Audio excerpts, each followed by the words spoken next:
Battle of Vouillé. At the dawn of the 6th century, Western Europe stood at a crossroads. The Roman Empire had fractured, its once vast dominions carved into kingdoms by migrating peoples and ambitious warlords.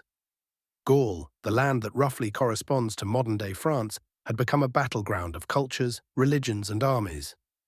It was here that two of the most significant post-Roman powers collided: the Franks, led by the rising king Clovis I, and the Visigoths, ruled by Alaric II. The Visigoths, who had once sacked Rome under Alaric I a century earlier, had established themselves firmly in southwestern Gaul and Hispania. Their capital, Toulouse, symbolized their wealth and influence. Yet their hold over Gaul was weakening. The Franks, a Germanic people originally from the Lower Rhine, had steadily expanded under Clovis's bold leadership. Clovis had already defeated rival Frankish kings and Alemannic tribes, consolidating his kingdom. More importantly, Clovis had converted to Christianity, not the Arian faith of the Visigoths, but Orthodox Nicene Christianity, aligning himself with the majority of the Gallo-Roman population and gaining the political support of the Church. This religious difference was not a mere matter of faith, but of power.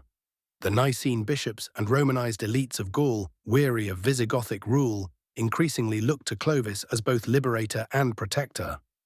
Alaric II, by contrast, was isolated by his adherence to Arian Christianity.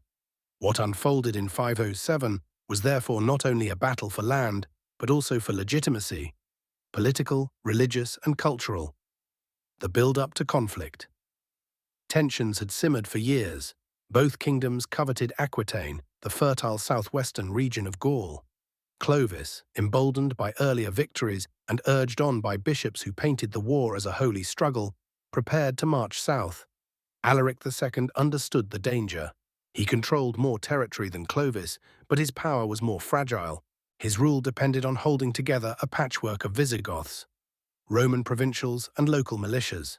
Diplomatic efforts briefly delayed war. Alaric attempted negotiations, but Clovis had no interest in compromise. His ambition was clear: he would drive the Visigoths from Gaul entirely. By spring, the Frankish host began to assemble.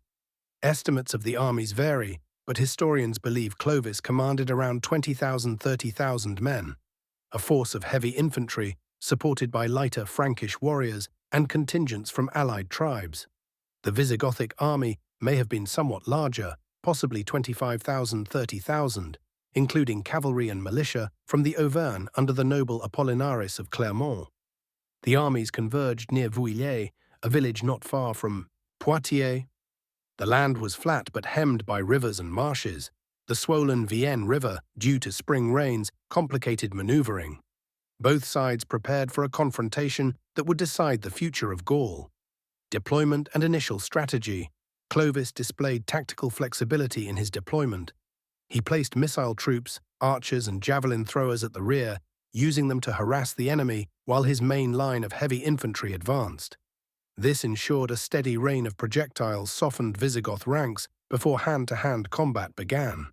His formation was simple but effective, combining ranged harassment with the crushing weight of infantry.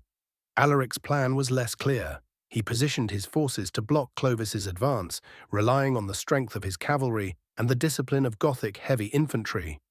However, instead of pressing his mobility advantage, Alaric allowed Clovis to dictate the terms. By adopting a static defense, he surrendered initiative, a critical error. The principle of initiative is timeless in warfare. From Alexander's lightning marches to Napoleon's sudden strikes, history shows that the side seizing momentum often dictates the outcome. Alaric's passivity contrasted starkly with Clovis's aggressive determination. The battle unfolds. The battle began with missile exchanges. Frankish archers loosed volleys that disrupted the Visigoth front ranks, while javelins rained down upon the cavalry. Alaric's men endured, but morale was tested as casualties mounted. Clovis then ordered his infantry forward. The Franks were renowned for their ferocity in close combat. They carried long swords, throwing axes known as franciscae, and heavy shields. Their charge was not elegant but devastating, crashing into Gothic lines with raw strength. The Visigoths countered with cavalry charges and disciplined infantry formations. For a time, the field was a maelstrom of clashing steel and desperate cries. Men fought shield to shield, hacking and thrusting in deadly struggle. The Auvergnat militia fought bravely, but leadership losses, most of their nobles killed, sapped cohesion. The decisive moment came when Clovis himself engaged King Alaric II. According to chroniclers, Clovis struck down Alaric in single combat. Whether literal or symbolic, Alaric's death shattered the Visigoths. Their command structure crumbled, morale evaporated, and units began to flee.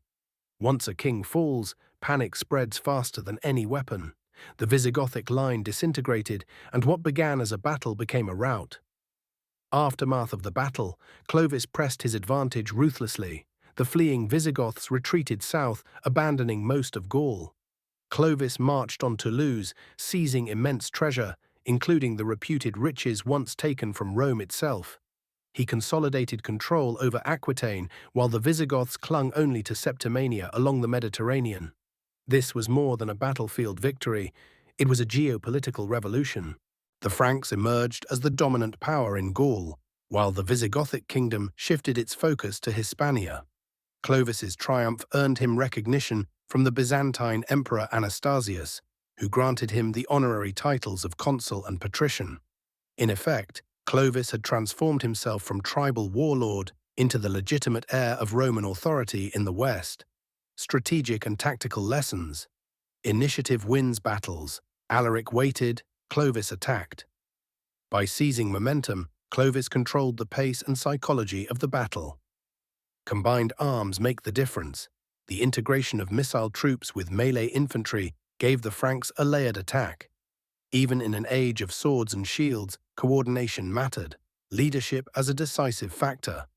The death of Alaric shows how fragile armies can be when command rests on one man. Clovis's visible leadership on the front lines boosted Frankish morale, while Alaric's fall destroyed his. Adaptability overcomes terrain. The swollen rivers and muddy fields could have delayed the Franks. Instead, Clovis advanced boldly, turning adversity into opportunity. Psychology is as powerful as steel. Fear, panic, and morale collapse can win or lose battles faster than attrition. Clovis weaponized shock by striking directly at his rival king. Exploit victory. Fully, Clovis did not stop with a battlefield win. By seizing Toulouse and plundering treasure, he translated tactical success into strategic dominance. Wider historical context. The Battle of Vouillé did not occur in isolation. It was part of the broader collapse of the Western Roman legacy. As the Visigoths fell back into Hispania, other Germanic kingdoms, such as the Ostrogoths in Italy and the Burgundians in eastern Gaul, watched closely. The balance of power had shifted. For the Gallo-Roman population, Clovis's victory was liberation. His Nicene faith won him the loyalty of the Church, while his Roman titles secured legitimacy. The battle thus marks the birth of medieval France, with Clovis as its founding monarch. Comparisons can be drawn to other military geniuses. Like Alexander at Gaugamela, Clovis exploited leadership and morale. Like Caesar at Pharsalus, he used disciplined aggression against a numerically similar foe. And like Napoleon at Austerlitz, he turned initiative and timing into decisive victory. Long-term consequences. The consequences of Vouillé shaped centuries of history. The Visigoths, expelled from Gaul, focused on Iberia, laying the foundation for the medieval kingdom of Spain. The Franks, meanwhile, grew into the Carolingian Empire and eventually modern France. Clovis's dynasty, the Merovingians, would later give way to the Carolingians, producing Charlemagne, who renewed the Western Empire. Without Vouillé, the Frankish rise might have been stunted, and European history altered beyond recognition. The battle also cemented the role of Christianity in Frankish politics. By aligning with the Nicene Church, Clovis created a union between throne and altar that would define medieval Europe. Religion and power became inseparable, shaping laws, culture, and identity. Military lessons for all time. The Battle of Vouillé teaches timeless principles. Seize initiative, integrate forces, guard leadership, adapt to terrain, exploit morale, and consolidate gains. These lessons echo through history, from Hannibal's ambushes to Wellington at Waterloo. For students of strategy, Vouillé is more than an episode of the Dark Ages. It is a case study in how decisive leadership and bold action can reshape entire civilizations. If you enjoyed this deep dive into the Battle of Vouillé, make sure to hit like, share this video with others, and subscribe for more insights into history's most defining battles.